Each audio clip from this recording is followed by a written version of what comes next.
सभी को नमस्ते। मैं डॉक्टर रुक्मिणी चौधरी और आज हम बात करने वाले हैं सर्वाइकल डिस्टोनिया की बात करें या फिर हम बात करें राई नेक की या फिर टॉर्टिकोलिस की। तो आज के इस पूरे वीडियो में हम बात करने वाले हैं जिसको हम स्टिफनेस ऑफ नेक भी कहते हैं, यानी अगर आपकी गर्दन अकड़ जाती है, गर्दन का स्टिफनेस देखे जाता है और मूवमेंट रिस्ट्रिक्टेड हो जाती है, आप अपनी गर्दन को मूव नहीं कर पाते हैं, गर्दन में दर्द है, स्टिफनेस है और हेड में पेन देखा जाता है।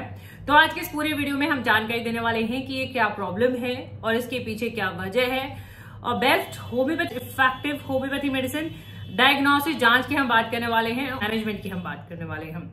और अगर आप हमें यूट्यूब पे देख रहे हैं तो हमारी नोटिफिकेशंस पाने के लिए आप चैनल को सब्सक्राइब कीजिएगा, बेल आइकन घंटी जरूर दबाइएगा। तो आइए स्टार्ट करते हैं। सबसे पहले हम बात करना चाहेंगे राई नेक के बारे में, या स्टिफ नेक कहें या फिर टॉर्टिकोलिस। बताना चाहेंगे ये एक ऐसा कंडीशन है जिसमें आपकी गर्दन अकड़ जाती है, स्टिफ हो जाती है और जिसमें कि एक साइड में गर्दन बेंड भी हो जाती है। ये कह सकते हैं टिल्टिंग ऑफ नेक, यानी आपकी गर्दन एक तरफ टिल्ट हो जाती है जिसकी वजह से आपकी चिन एक साइड हो जाती है और आपका हेड दूसरे साइड हो जाता है। ये एक ऐसा कंडीशन है, अगर हम बात करें तो बाय बर्थ भी देखा जा सकता है और एक्वायर्ड, यानी मान लो गर्दन की कोई मसल की इंजरी हुई है या फिर नर्व की इंजरी हुई है, हेड इंजरी है, कोई भी इंजरी है उसके बाद भी देखा जा सकता है। बाय बर्थ कॉन्जेनाइटल टॉर्टिकोलिस की अगर हम बात करें, यानी जो बाय बर्थ ही देखा जाता है।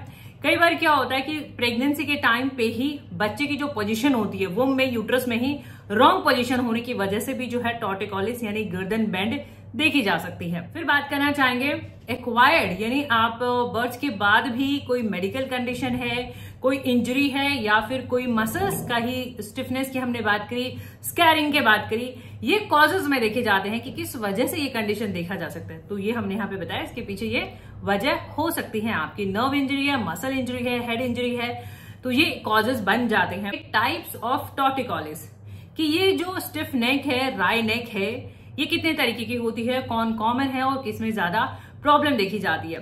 देखिए वैसे तो बताना चाहेंगे राई नेक जो है एक ऐसा कंडीशन है, यानी इस कंडीशन कई बार अपने आप भी ठीक हो जाता है विदाउट ट्रीटमेंट, अगर ऐसा किसी इन्फेक्शन की वजह से है, कॉमन कोल्ड की वजह से है।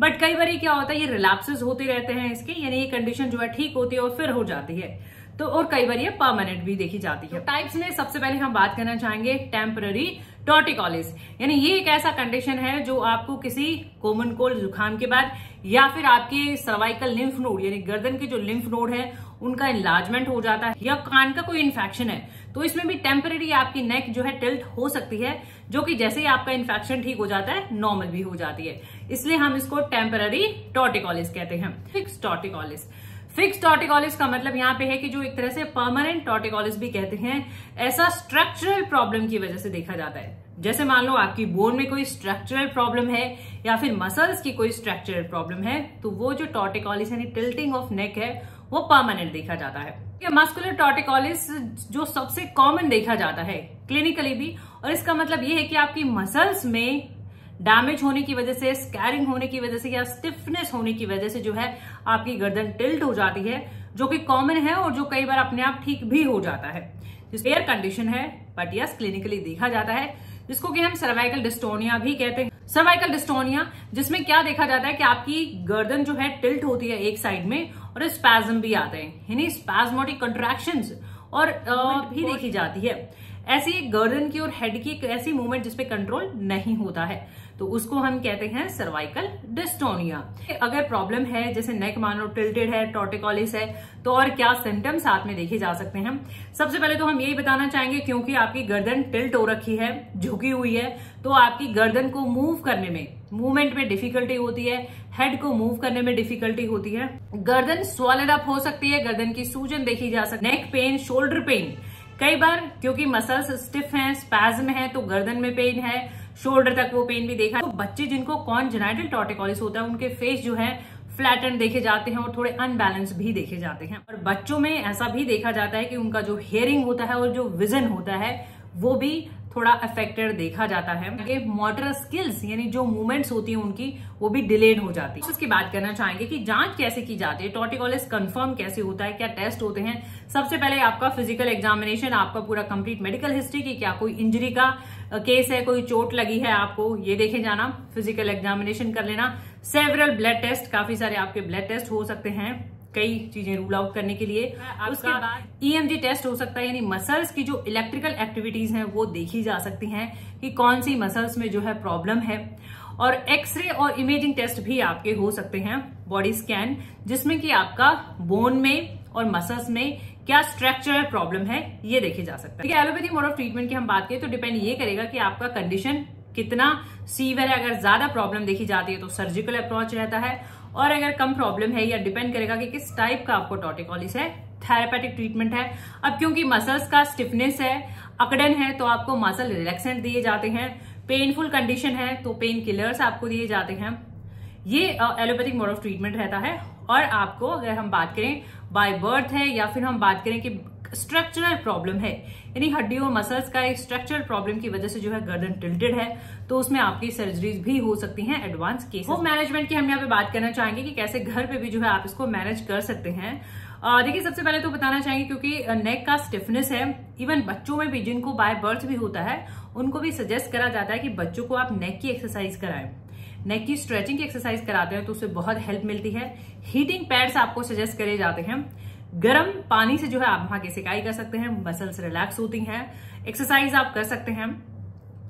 नेक के ब्रेसेस आते हैं, वो आप पहन सकते हैं, नेक के ब्रेसेस आप यूज करें। मसाज, नेक की मसल्स की मसाज आप कर सकते हैं। तो ये कुछ आप जो है होम रेमेडीज घर पे भी आप इसको मैनेज कर सकते हैं। इफेक्टिव होम्योपैथी मेडिसिन टॉर्टिकोलिस में, होम्योपैथी में भी ये डिपेंड करेगा कि आपको कौन से साइड प्रॉब्लम है, किस वजह से प्रॉब्लम है, क्या आपका हिस्ट्री है। अगर आप YouTube पे देख रहे हैं तो इन सभी मेडिसिन के लिंक आपको नीचे डिस्क्रिप्शन बॉक्स में भी मिल जाएंगे। हम देखिए, रस्टॉक्स होम्योपैथी में वैसे नंबर 1 मेडिसिन आती है मसल स्टिफनेस के लिए और नेक स्टिफनेस के लिए। गर्दन की अकड़न है या फिर टिल्टिंग है, टॉर्टिकोलिस है। ये मेडिसिन का डाइल्यूशन फॉर्म है, 200-200 पावर है।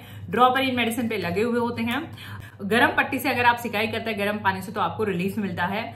और रस्टॉक्स में बहुत ज्यादा स्टिफनेस देखी जाती है और बहुत ज्यादा पेनफुल कंडीशन भी। तरीके से हिस्ट्री ऑफ इंजरी मिलेगा, हमें हिस्ट्री ऑफ इंजरी मिलता है तो हम रस्टॉक्स यूज करेंगे। Oral 1 or 2 drops 1 or 2 times खाना खाने से पहले रेगुलरली आप इसे यूज कीजिए। देखिए, सिमिसिफुगा भी होम्योपैथी में काफी अच्छी मेडिसिन है। देते हैं जब आपको कोल्ड एग्रेवेशन, यानी ठंडे मौसम में आपकी प्रॉब्लम में ऐसे हुई, ठंडी हवा से ऐसा हुआ है, ठंडे मौसम में ऐसा हुआ है, तो फिर जो है आप सिमिसिफुगा देख सकते हैं। लेने का तरीका सेम रहेगा, 1 या 2 बूंद दिन में 1 या 2 बार खाना खाने से पहले रेगुलरली आप। कॉस्टिकम भी नेक टॉर्टिकोलिस में, अकड़न में, स्टिफनेस में बहुत अच्छी मेडिसिन है।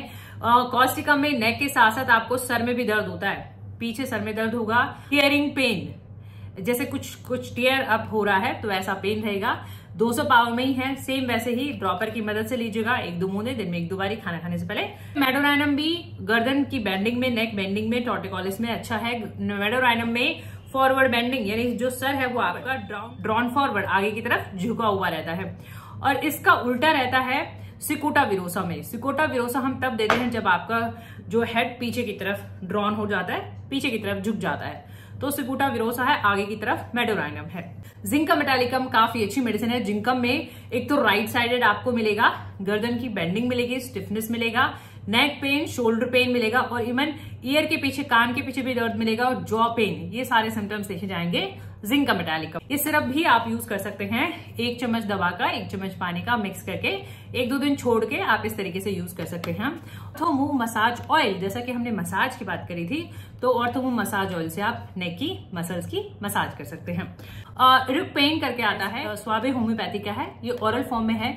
दवा की जो है 10-15 बूंदे 2-3 चम्मच गुनगुने पानी में रेगुलरली आप यूज कर सकते हैं। पेनफुल मसल्स और जॉइंट में यूज होता है, ये ऑइंटमेंट भी आप यूज कर सकते हो, बट सभी कुछ आपको नहीं यूज करना है, आपको अपने केस के अकॉर्डिंग यूज करना है जिस फॉर्म में आप कंफर्टेबल हैं। सो होपफुली वीडियो आपकी हेल्प कर सके। आप वीडियो से आपकी हेल्प हो रही है तो प्लीज आप इन वीडियोस को लाइक करें, शेयर करें। चैनल पे नए हैं तो चैनल को सब्सक्राइब करें, बेल आइकन घंटी जरूर दबाएं अपडेटेड रहने के लिए। Thank you for your time, thank you for watching, keep supporting, thank you so much.